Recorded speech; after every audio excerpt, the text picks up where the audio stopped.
Bueno, por este medio les vamos a presentar el tema de relaciones internacionales de la asignatura de Relaciones Públicas. Nosotros somos el equipo 6. Nuestro contenido temático se divide en 7, siendo el 4.1, que son las relaciones internacionales, 4.2, teoría de la comunicación y teoría de la imagen, 4.3, diferencias lingüísticas, 4.4, diferencias culturales, 4.5, problemas y recompensas, 4.6, diplomacia internacional, 4.7, organismos internacionales que apoyan a la diplomacia. Introducción. Las relaciones internacionales constituyen un campo de estudio multidisciplinario. Este se centra en la interacción entre actores estatales y no estatales, en medio del ámbito global y del proceso de globalización. Además, se ocupan de las interacciones entre países, como lo que son en la materia política, en la economía, en la seguridad, la cultura y el medio ambiente. También se estudian los estados organizacionales internacionales, empresas y otros actores que se relacionan, cooperan o compiten en un escenario mundial. Buenas tardes, soy Stephanie y me tocó el 4.1, que son las relaciones internacionales. Estas las podemos definir como un conjunto de vínculos entre dos o más países. Estas pueden tener muchísimos objetivos de diferente tipo. Uno de ellos, pues nos vamos a enfocar más, o los más comunes que conocemos son el producto, los intercambios de producto o de materias primas, tratados, ciencias políticas o fundamentos de la economía. Esto implica que nos quiere beneficiar a nosotros como nación y a otra nacionalidad también. Después vamos a hablar acerca de los objetivos que tienen. Su objetivo más que nada de los países es investigar, negociar, analizar y asesorar al país sobre el funcionamiento del sistema internacional que maneja ese país y que maneja nuestra contraparte para poder ver si es viable o no es viable este tipo de tratos o lo que sea que vayamos a hacer con ellos. Y también los acontecimientos que ha tenido en el mundo el hecho de hacer tratos es un suceso muy histórico y muy impactante para todos los países. Siendo esto clave para los avances, como ya dije, de los países, sea mi beneficio o sea el beneficio de otra nación, pues realmente es muy importante hacerlo y tenemos que tomar las decisiones, o sea, tomar una buena decisión para ver si nos beneficia o nos afectaría a nosotros como país. De ahí mismo vamos a las características. Las características es globalizada. ¿Esto qué quiere decir o por qué se globaliza? Mm, Ya que las relaciones públicas te abren las puertas a diversos países, lo cual está muy bien, también pues puede ser un modo de cultura, económico, ambiental, geográfico, etcétera, pues esto nos va a ayudar a eso. También la segunda característica es fomentar a la economía internacional. Esto viene mucho acompañado de muchísimas normas jurídicas, si no estoy mal. Y también político, se conoce una nueva competencia en el mercado internacional, ver literal con qué país te quedas, quién es tu mejor postor. Y esto mismo promueve el comercio internacional. Esto es más como en microeconomía, más chiquito, porque se evalúan los distintos mercados y se analizan pues las posibles ofertas y la posible competitividad que tengan estos con los productos y sus precios. Un ejemplo de esto es muy fácil, como China transporta sus diversos países a costos muy bajos a otros tipos de países y pues esto pues ayuda a que tal vez nosotros como México, como otro tipo de país, diga, pues me voy con China porque es muchísimo más económico su producto que otro país. Que sí, China no tiene la calidad del mundo, pero pues nos ayuda a comparar precios y ver pues qué nos beneficia a nosotros, bueno, a los ciudadanos en general, ¿no? Y también la cuarta es la evaluación de las finanzas internacionales. Esto se acompleja en la macroeconomía. Se hacen estudios de la economía monetaria que existen entre los dos países. Dos países o más, realmente pues no es lo mismo porque pues si nosotros vamos a hacer trato con Alemania, China, etcétera, pues obviamente su moneda no es la misma a la mexicana y pues puede estar más devaluada, menos devaluada y pues esto nos ayudaría a nosotros tener un panorama más amplio de dónde es donde nos estamos metiendo y si podríamos pagarlo o no. También la quinta es el derecho internacional. Esto pues comprende a las jurisdicciones que llevan los tratados, a los convenios, acuerdos internacionales.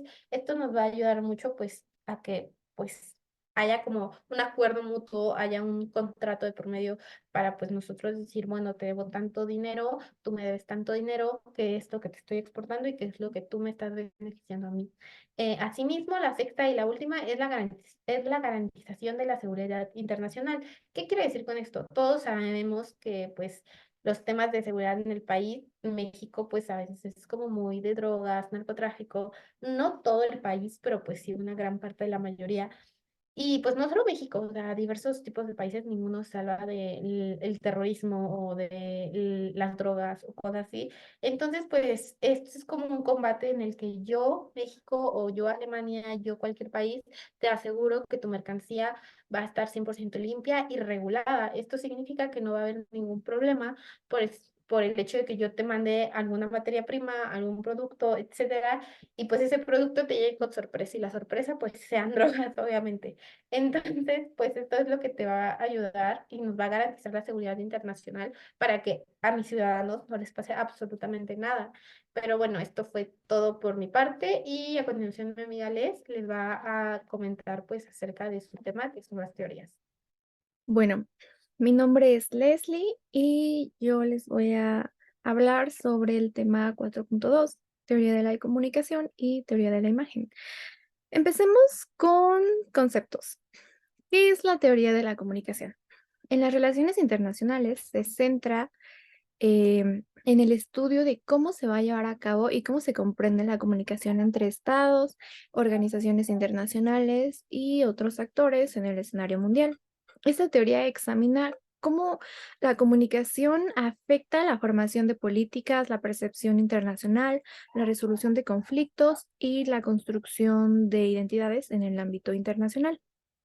Ahora, la teoría de la imagen. Esta teoría en las relaciones internacionales se centra en el papel de la percepción y la representación en la formación y el mantenimiento de las relaciones entre estados y actores internacionales. Esta teoría sugiere que las imágenes que los actores proyectan entre sí mismos y los demás pueden influir en la política exterior, en las alianzas y en los conflictos internacionales. Ahora sí, siguiente, por favor.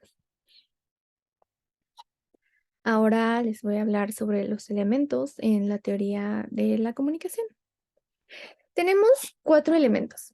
Entre ellos se encuentra la diplomacia. ¿Qué es la diplomacia? La diplomacia es una forma de comunicación entre estados y actores internacionales que implica como el intercambio de mensajes, de negociaciones y de acuerdos para resolver disputas, para establecer más relaciones y para promover los intereses en común. Otro elemento que tenemos son los medios de comunicación. Los medios de comunicación desempeñan un papel fundamental en la difusión de información. ¿Esto por qué? Porque la influencia en la opinión pública y la formación de percepciones internacionales en los medios puede ser utilizada por los estados y por otros actores para promover sus agendas y obtener como más apoyo para sus políticas. El tercer elemento es la propaganda. La propaganda es la difusión de información o mensajes con el objetivo como de influir en las opiniones y en las actitudes de la población, tanto en ámbito nacional como en el internacional.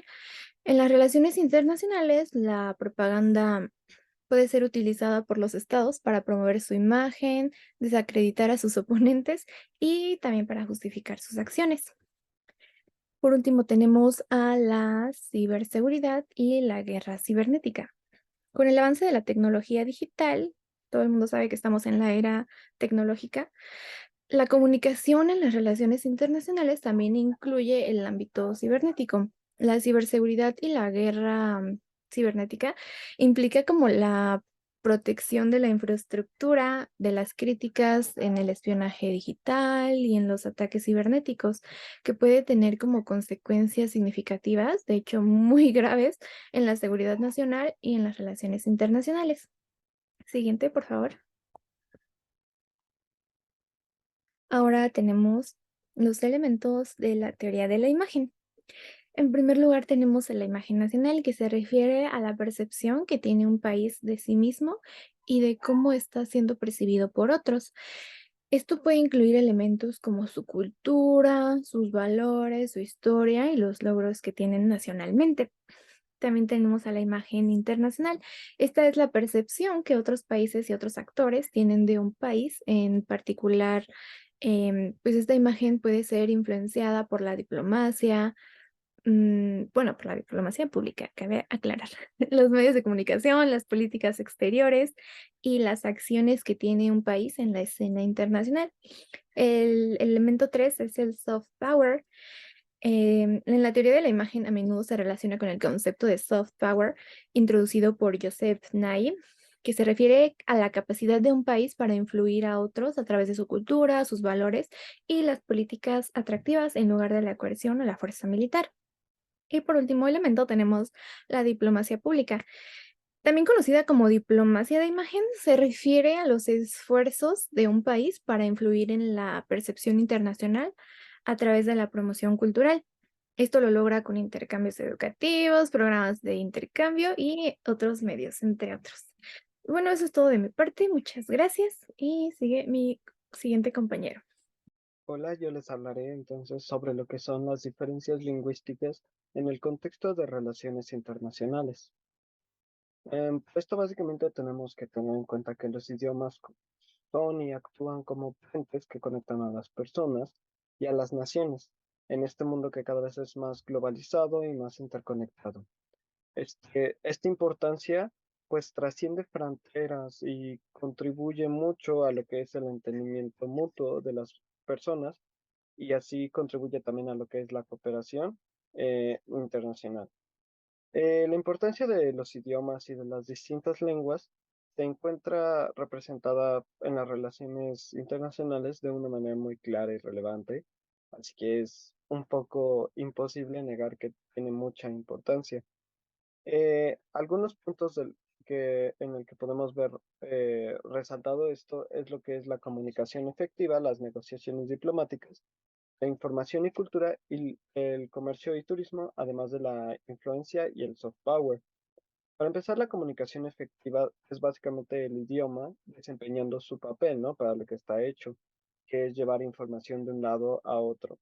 Y ese es su papel fundamental y pues eso es lo que hace un idioma. Después continuamos con lo que son las negociaciones diplomáticas, el cual es el dominio de varios idiomas que permite a múltiples personas hablar entre ellas sin importar de dónde vengan, que tienen un idioma encontrado o en común. Y esto permite que se comuniquen con personas extranjeras, aunque ellos no, bueno, que comuniquen con personas extranjeras debido a que saben el idioma. Luego sigue lo que es la información y la cultura. Este es el acceso a esta información y a esta cultura.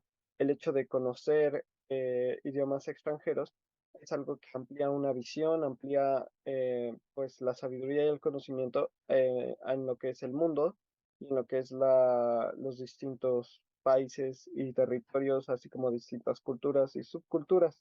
Y esto permite conocer mejor las perspectivas y valores de diferentes sociedades. Seguimos con lo que es comercio y turismo, que en este caso el uso de idiomas ayuda a lo que es la promoción de estos, ¿no? Además que las empresas que operan en mercados extranjeros deben comunicarse con lo que son los clientes, con los que son los proveedores y con los socios, eh, preferiblemente en sus idiomas nativos o en un idioma encontrado como lo que sería inglés. Como último punto tenemos lo que es la influencia y el soft power. Básicamente, como ya se ha visto, los países tienden a promover su idioma y a colonizarnos con este tipo de idioma, lo que es el caso del inglés y el español, ¿no?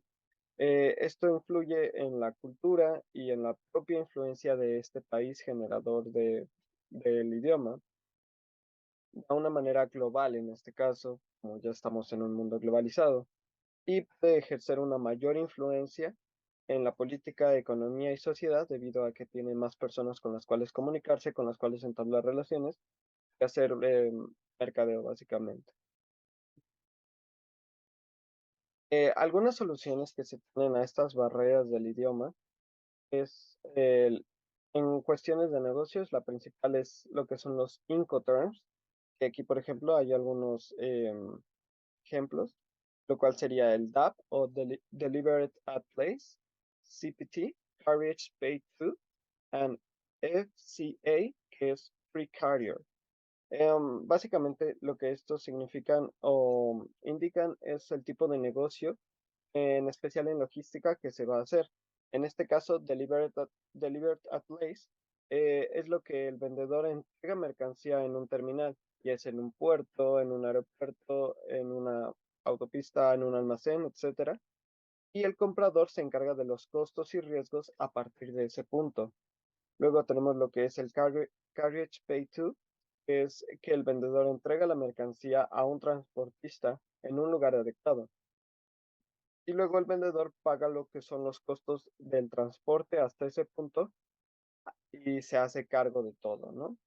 Tenemos luego lo que es el Free Carrier, que básicamente nos indica que el vendedor entrega la mercancía al transportista en un lugar previamente acordado y a partir de ahí el vendedor em, se hace cargo de, bueno, no, perdón, el comprador se hace cargo de lo que sería eso. En cuanto a otros tipos de soluciones, tenemos lo que son para el público general, no solo en negocios, sino en todo tipo de relaciones.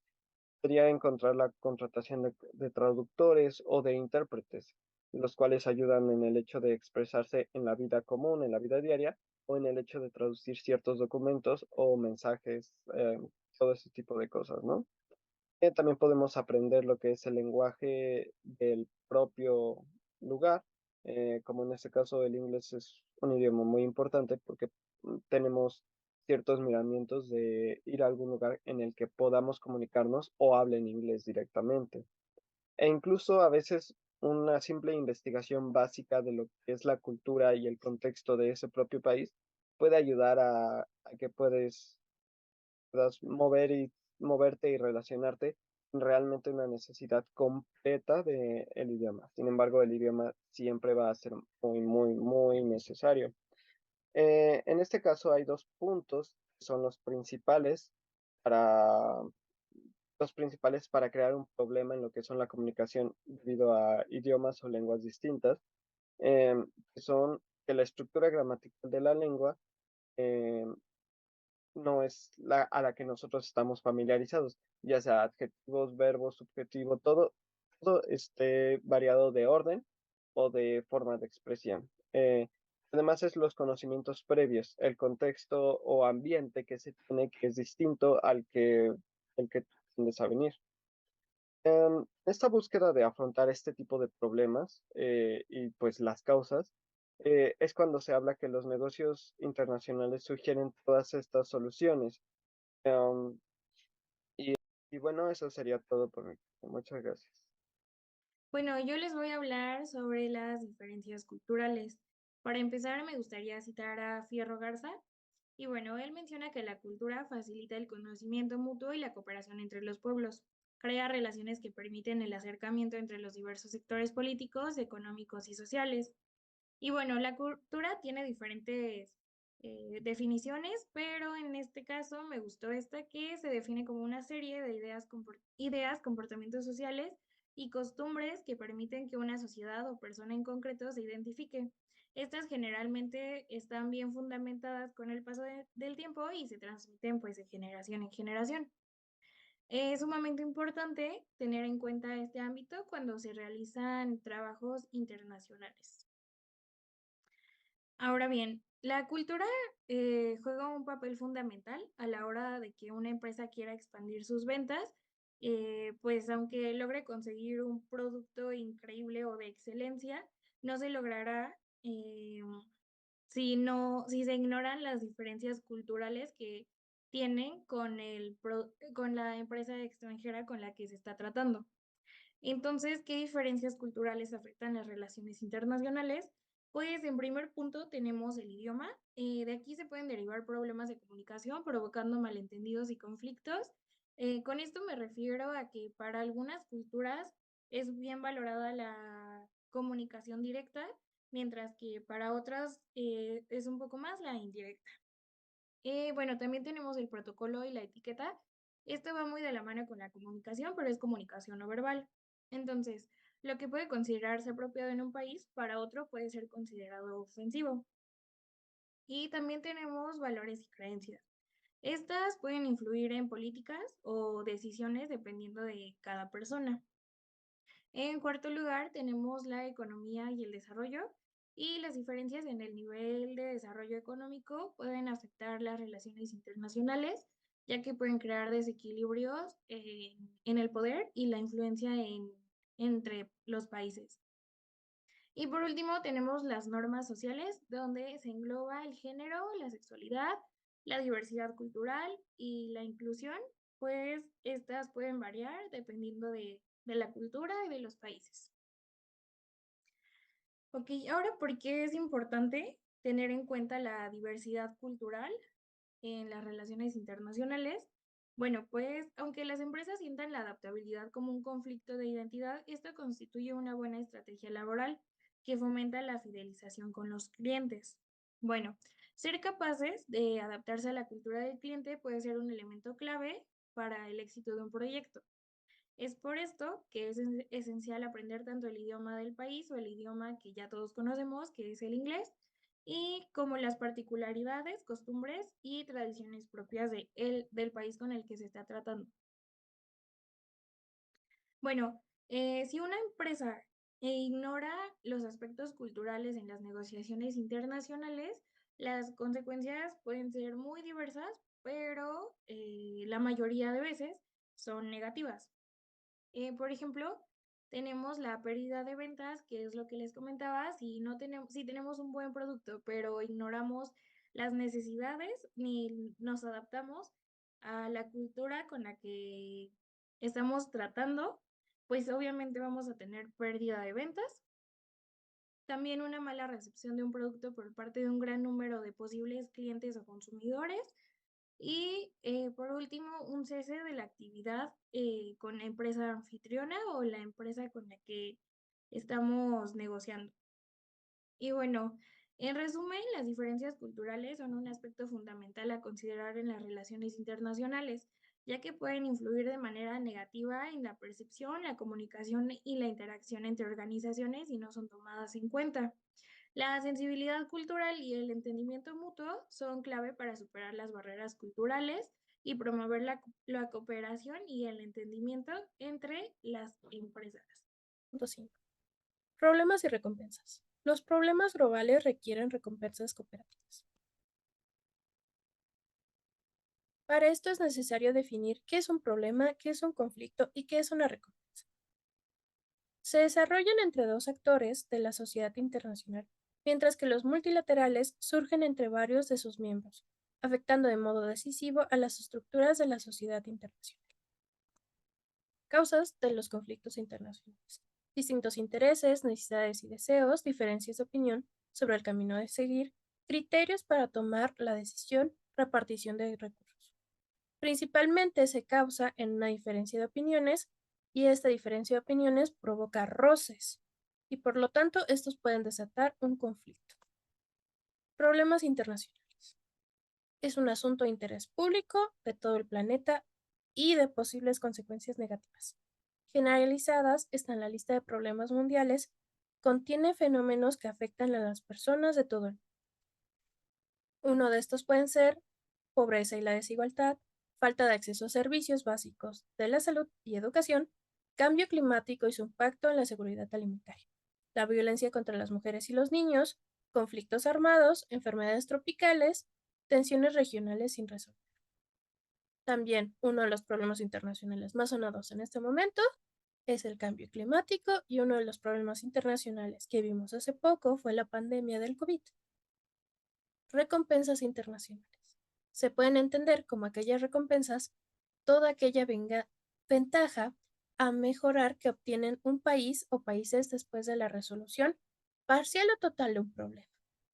Estas se pueden ver reflejadas a través de tratados internacionales, ganancias económicas, mejora de relaciones diplomáticas.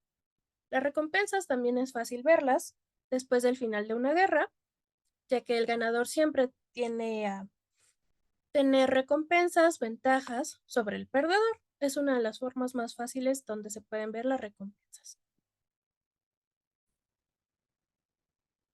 Mi nombre es Omar Palacios y yo les voy a hablar acerca de la diplomacia internacional, en la cual la diplomacia es la ciencia que estudia las relaciones y los intereses de unas naciones con otras.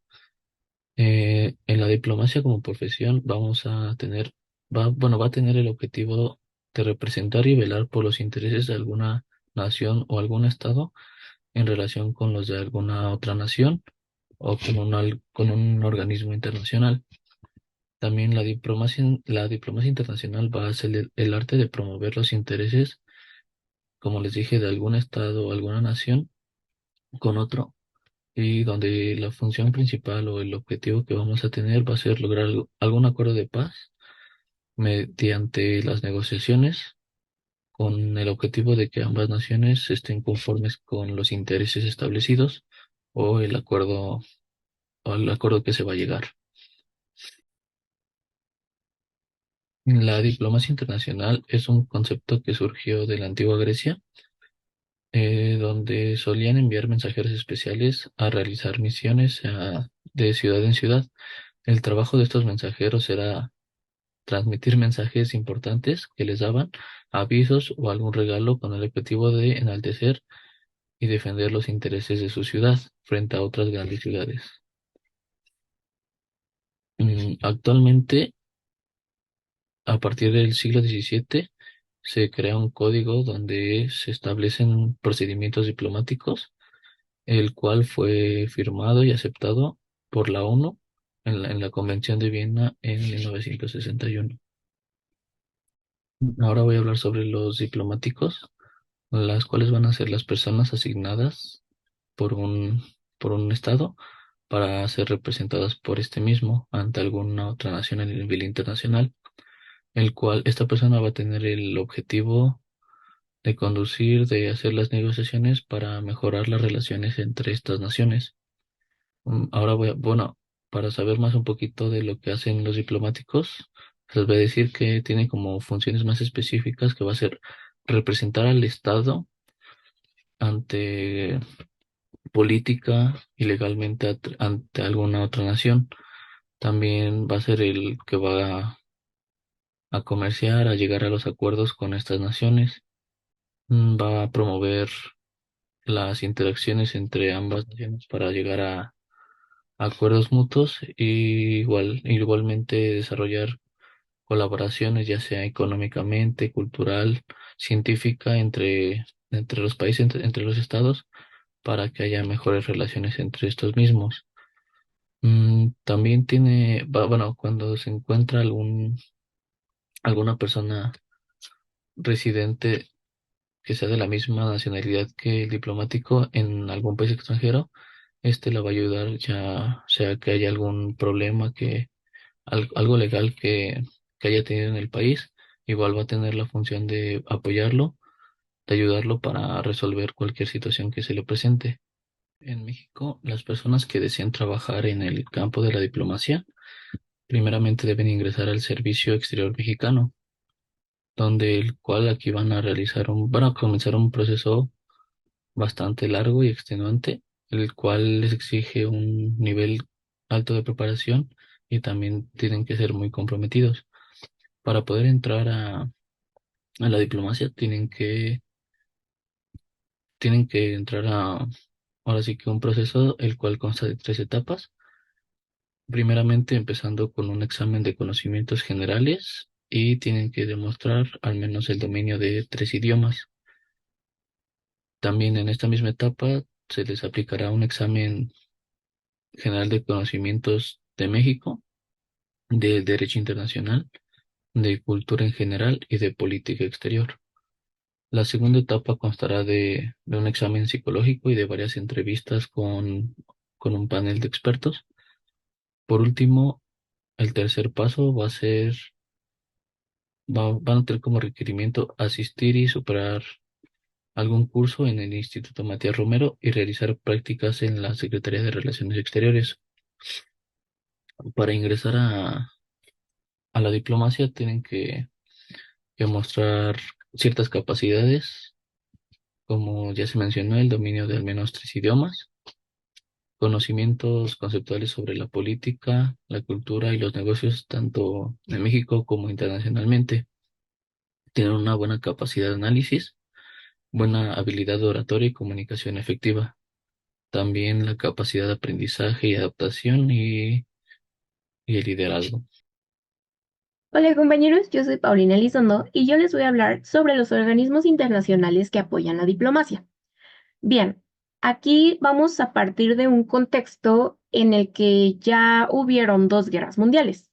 Diferentes países decidieron aglutinarse en diversos organismos internacionales con la mera finalidad de promover la paz, la solidaridad y la cooperación entre sus miembros. El más importante de estos organismos es la ONU. Esta surgió con el objetivo primordial de conservar la paz, evitar la guerra y fomentar las relaciones de amistad y cooperación entre las naciones. México es uno de sus miembros fundadores. Bien, la máxima autoridad de la ONU es la Asamblea General y esta está integrada por todos los países miembros. Actualmente, la mayoría de los países del mundo está representada en ella. Y hay otros organismos dependientes o no de ella, los cuales les voy a mencionar a continuación. Empecemos por la OIT. Esta propone normas para regular las relaciones entre trabajadores y patrones. Tenemos la UNESCO. Esta apoya la investigación y el desarrollo científico y tecnológico. Propone normas que contribuyen a orientar y fijar metas, así como objetivos de la educación. Tenemos a la FAO. Esta se ocupa de la investigación y desarrollo de técnicas de cultivo y producción de alimentos con la mera finalidad de apoyar y canalizar ayuda alimentaria a las naciones. Finalmente, tenemos a la OMS. Esta apoya el desarrollo de investigaciones en el ámbito de la salud y colabora con las naciones en esta materia. Tenemos a la PNUMA. Esta contribuye a la preservación y al aprovechamiento racional de los recursos naturales. Tenemos a la UNICEF. Esta canaliza ayuda médica, alimenticia y educativa para los niños pobres. También tenemos a la ACNUR. Esta ayuda a sostener campamentos de refugiados o perseguidos políticos. Finalmente, tenemos a estos tres organismos. Decidí separarlos de los otros, ya que estos tres se enfocan principalmente en el ámbito económico. Tenemos al FMI, al BIRF y al BM. Estos canalizan préstamos mediante el pago de intereses para apoyar el desarrollo económico de las naciones. También tenemos algunos organismos que son exclusivos de la región de América. Tenemos a la OEA, que promueve la paz, la seguridad, el entendimiento mutuo y la cooperación entre los países americanos, al igual que la ONU, comprende organismos que estudian asuntos de diversa índole, como son económico, cultural, político, entre otros. Tenemos a la BID. Esta se encarga de impulsar proyectos de desarrollo y asistencia técnica. Y finalmente tenemos a la SELA. Esta se encarga de coordinar acciones en el campo económico con la finalidad de aumentar la integración entre los países miembros y enfrentar problemas comunes en los ámbitos financiero, aduanero y comercial. En conclusión, las relaciones internacionales desempeñan un papel fundamental para construir y mantener relaciones sólidas con los clientes, con los inversores y con los medios de comunicación. La capacidad de adaptabilidad de una organización puede marcar la diferencia entre el éxito o el fracaso que vaya a tener en los mercados extranjeros. También aspectos como la comprensión, la cooperación y estabilidad facilitan el intercambio de ideas y promueven cada vez un mundo más interconectado. Las relaciones internacionales son un elemento multifactorial, lo que quiere decir que estas nunca serán individuales, mm, lo cual con esta afirmación nos referimos a que no solo a la práctica. En estas es necesario hacer uso de disciplinas con el fin de entender a profundidad. En el caso de las relaciones públicas, aplicada al ámbito internacional, tenemos que ser conscientes de los problemas que pueden surgir a su vez de tener una rápida acción para contrarrestar situaciones de emergencia. Las podemos ver aplicadas de muchos modos el más directo es la diplomacia, que es el trato directo, pero también está presente en aspectos mucho menos llamativos como la publicidad y las propagandas. Su rápida respuesta y su adaptabilidad son piezas clave para un ambiente político estable. Las relaciones públicas internacionales se rigen como un pilar fundamental en el contexto empresarial globalizado. Son mucho más que una herramienta de comunicación y representa la vanguardia para establecer y mantener una imagen positiva y una reputación sólida en distintos países y culturas. Y de nuestra parte sería todo. Muchas gracias.